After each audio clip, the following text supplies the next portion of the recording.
Порано или подоцна ќе мора да биде направена анкетната комисија за Кочани и за останатите несреќи која иницираше парламентарното мнозинство, посочи во вчерашната анализа на телевизија 24 тонни јарески, пратеник на ВМРО ДПМН. Јавноста и семејствата заслужуваат одговор на многу прашања поврзани со овие настани, а разврска мора да има, иако се чека да се види каква ќе биде и завршницата од судските процеси, додаде Јарески. Треба да се дознае што се случило и тоа да не се повтори. И да, секако порано или подоцна во собранието ќе биде направена анкетната, ќе бидат донесени заклучоци, но одговорите за одговорноста треба да дојдат од правосудството, од судските и органите на прогонот. Тоа е што го чекаме сите. Ниту бегаме од дебата за Кочани, ниту бегаме од мерките кои што се прават за. Тоа е навистина шок и траума што целиот град ја преживеа. Исто така, цела држава, апсолутно се сложувам.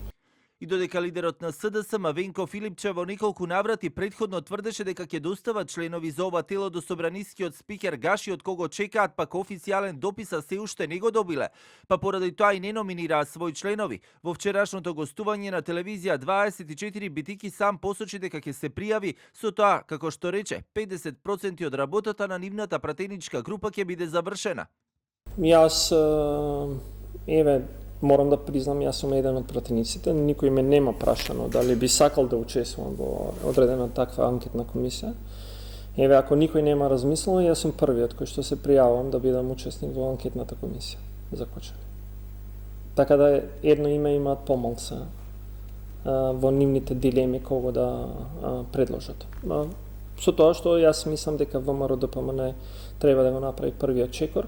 За сега одржана беше само постојаната анкетна комисија во собранието со која председаваше лидерот на Левица и пратеник Димитар Апасиев, но заклучоците од истата не се усогласија со пратениците на ВМРО ДПМН, кои пак иницираа нивна анкетна, иако за таа ни самите немаат номинирано членови. До сега само Левица имаа доставено свој член и заменик, иако како што тврдеа и тие го чекале дописот на Гаши, но кога виделе дека не им праќа, решиле самоиницијативно да номинираат членови. Дел од членовите на семејствата на загинатите во Кочанската дискотека вчера имаа средба и со директорот на Институтот за судска медицина во Скопје Александар Станков за тоа дали присуството на цијаниди било една од причините за смртта, пошто беше кажано дека по завршувањето на судскиот процес и на ова прашање јавноста и семејствата ќе добијат одговор.